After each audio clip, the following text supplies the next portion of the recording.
Some of you might be familiar with some of the futuristic anime that's out there, but there's one that, I guess, besides Code Lyotto, which is kind of like a training wheels introduction to anime. There was a show called Ghost in the Shell Standalone Complex. And, when it came to America, it was on Adult Swim. And basically, the premise of the show is we live in a future where your consciousness is not tied to the body that you were born in.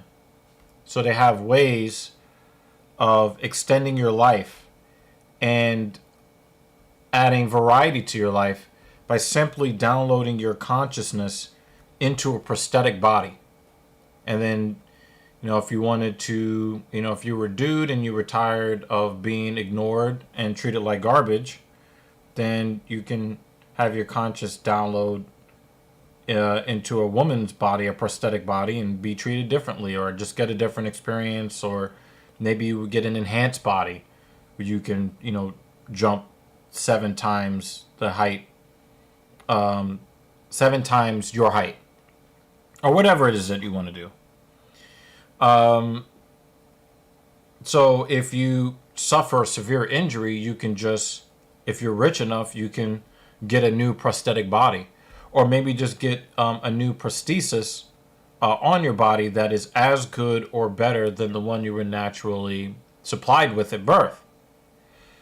Well, I really love that show, but you know what's the worst part about that show? It's not reality. It's not real. Why is that relevant to this discussion? Well, when you are going into the gym, especially if you're a New Year's resolutioner, you are going to attempt to materially change the way your body works. The only body that you are going to be supplied with until the Department of Government Efficiency, I can't even say that with a straight face, until some sort of government or private entity makes it possible for our consciousness to live on outside of the brain and the body that we were born with. You have to make sure that you take care of the only body that you have, which is why, part of the reason why you're a New Year's resolutioner, correct? It kind of extends to what you do in the gym as well. There are a lot of people that don't want to train because either they've been injured in the past or they're afraid of being injured, as they've seen other people go through some things with injuries, tears, breaks, strains. You only get one body. And so you want to make sure that you are doing things safely. And if you're a New Year's resolutioner, the chances are you probably don't know what you're doing. If you are a medical doctor who sees patients and you can name a bunch of organs that the average gym goer cannot, I'm here to tell you, you don't know what you're doing. Most doctors know how to prescribe medication, and they know how to tell you that if something hurts when you do it, don't do it. The majority of doctors are not on the fitness level where they can just walk in off the street on January 1st and know exactly what they're supposed to do. If you are a medical doctor, take some of the tens of thousands, of the hundreds of thousands of dollars a year that you earn, and invest it in a professional that understands biomechanics, kinesiology. Please don't try to, I know that there are guys that I've approached in the gym that are like some of the best in the world when it comes to finance, medicine, science, you name it. They're some of the technology. But when they get into the gym, that is not their realm. So don't think that because you're an expert in some unrelated field that nobody can say anything to you, you're making a mistake. And I will borrow a phrase from the legal profession where they say frequently that a person that hires themselves as their lawyer basically hired an idiot. You would not go before a judge with your life on the line. You would make sure that somebody who is a legal professional, perhaps the most experienced and the most successful, you would go to them to seek assistance. In the gym, that is really the best bet. You can read textbooks, you can watch YouTube videos. Nothing will really, there are apps now. There are things that you can hang on your wall that have like this interactive screen. You'll see that some fitness YouTubers are hawking, next generation fitness technology. Nothing is going to replace a professional in this area or somebody who has been training for so long and has gone through all of the trial and error that you can approach them on the gym floor. Seek assistance, preferably seek professional assistance. There are going to be, let me explain it to you like this. If you are a novice, your body is going to mimic motions. They will not execute those motions. So what that means is, and we will use the row as an example. You will see on a row, let me back up here. You'll see on a row that there is a handle here, and then you move the handle here. And it seems simple enough. But what if I was to tell you that your brain only cares that the handle moves and does not care how your body moves the handle? And that if you move the handle with the wrong focus, you can cause discomfort, inflammation, and possible injury. Your brain does not know the difference between this and this. Your brain does not know what the difference is. It only cares that the handle comes closer to you. See that? The handle comes closer to me here. The handle comes closer to me here. But only one of those will be effective, and only one of those will be more likely to cause significant discomfort and or injury. So you can look on YouTube and say, oh, that guy's doing a row. I'm going to do that thing. But your brain does not care how you do a motion. Your brain only cares that you reach the goal that your eyes can interpret. And that is, if I'm doing a row, the handle goes from here and it comes close to me. Okay, I feel a little bit of my back, but wow, my shoulder really hurts, but hey, I got to do this back work. It's not advisable. Okay? I've had a lot of people come to me over the years after they suffer a catastrophic injury requiring multiple months of inactivity, sometimes even very painful surgeries. And then they come to me. But now, once the surgery is done, in many cases, the range of motion is the total range of motion is lost. The strength of the connective tissue is lost to a degree. And worst of all, the confidence in performing certain motions, gone. So even if they have the world's best surgeon, and they got back 99.9997% of their range of motion, they're always going to be afraid of injuring themselves. And thus, their progress is inhibited over time. But if you approach somebody and say, how do I do this properly? You will find, as I mentioned in the second bullet point, you will find that there are a lot of people who will have no problems helping you in the gym. No problems. Hey, I'm feeling, this feels uncomfortable. I actually had an older gentleman, probably in his 50s or early 60s.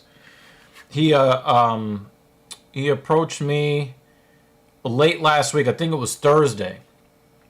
And he was trying to use an incline chest press machine.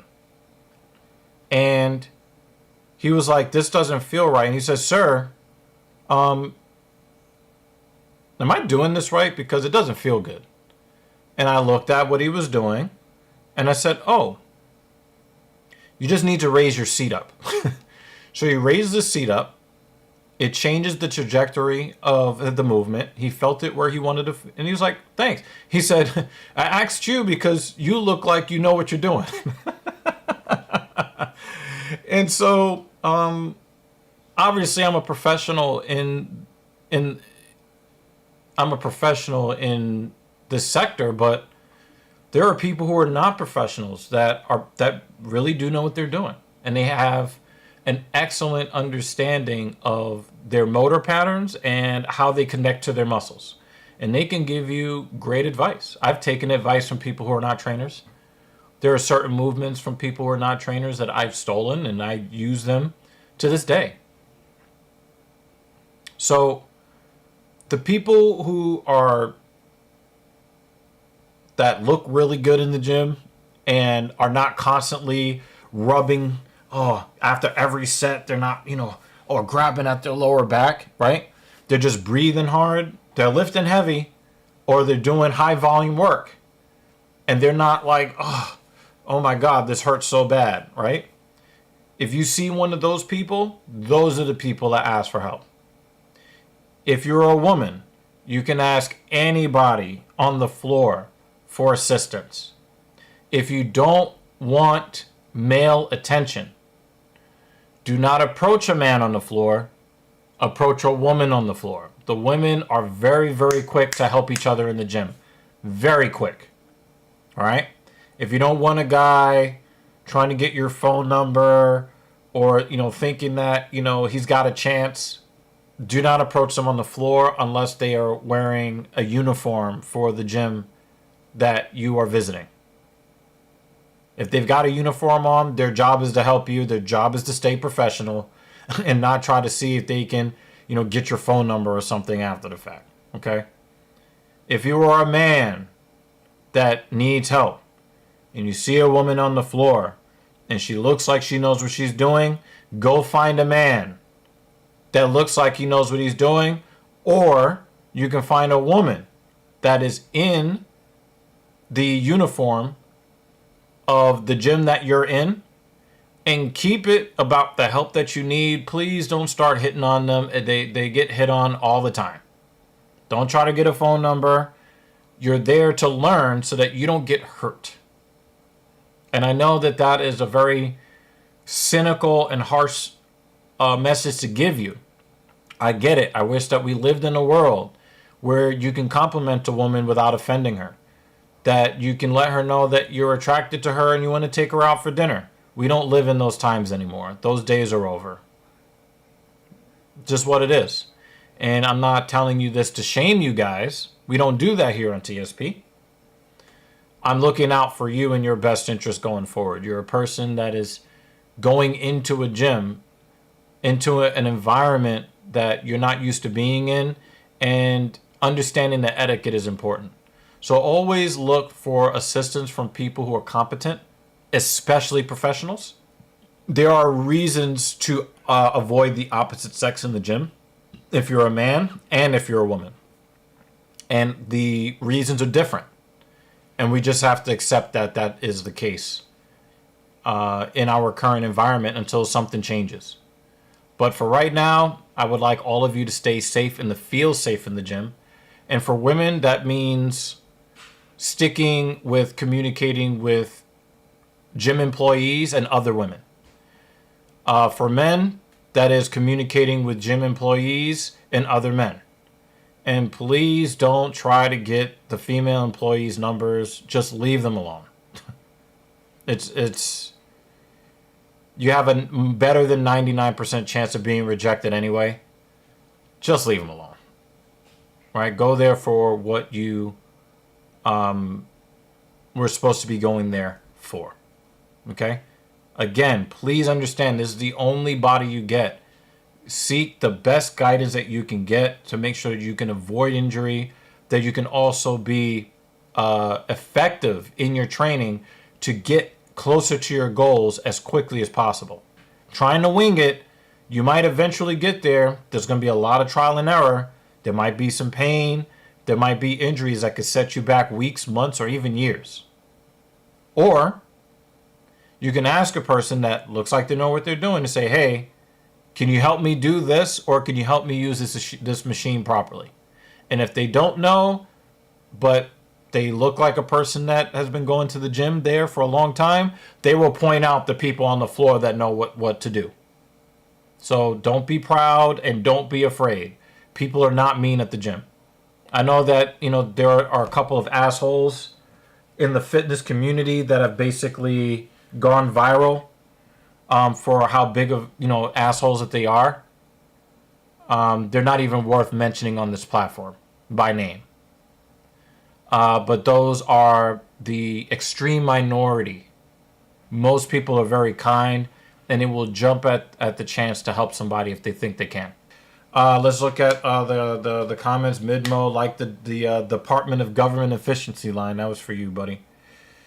Mrs. Evil says something that I think is important. She says, I'd like to hire a running coach eventually. For now, I watch videos and purchase running plans from running coaches I follow. Now, I'm going to put this back up because I think it's important. Okay? I want you people to know that professional athletes and professional coaches of athletes and professional coaches of professional athletes, many of them hire coaches. When I was a trainer at a popular chain gym here in New York City, I hired one of my coworkers. And I think my deadlift went from 240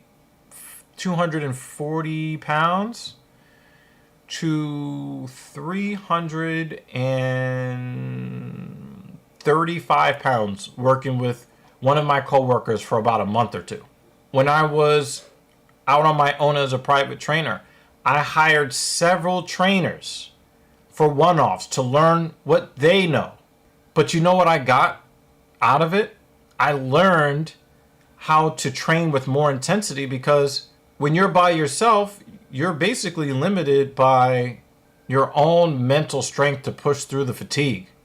When you're working with a trainer, even if you are a trainer, you're going to be working at a pace and you're going to be working with sets, reps, rest, and tempo schemes that you're not used to.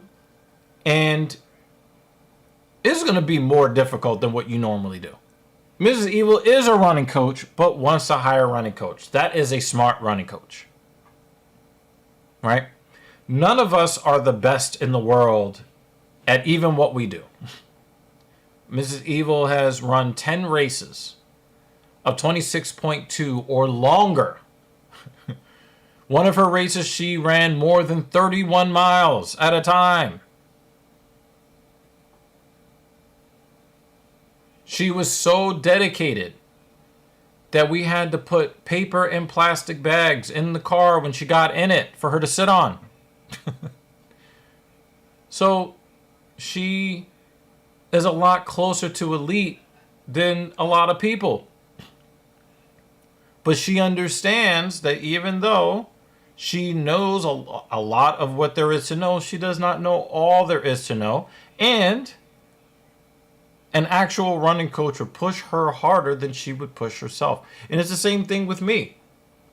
You know, I've gained a lot of muscle in a relatively short period of time. However, if I were working with, you know, somebody like Jared Feather or Henny Radbot or some, you know, somebody who was high level, or maybe even guys that are not even as high level, they would fuck my shit up. Pause. So understand that even professionals need to hire coaches. If you're a New Year's resolutioner, come on, do the right thing. Go seek help. And, you know, I understand. Personal training is expensive. You know what's more expensive? Not being able to move, being in pain all the time, having surgeries, being told that your illness that is tied to you not taking care of your body is terminal and you have X number of days or weeks or months to live. That's more expensive than hiring a professional to make sure that you are moving properly and fueling your body properly and hydrating your body properly. And if you're a person that really struggles with accountability, well, let me tell you something. Most trainers have a 24-hour cancellation policy. You don't show up for the session, you lose the session. That's money out of your pocket, or you go show up. There's accountability there as well. Okay? So do it.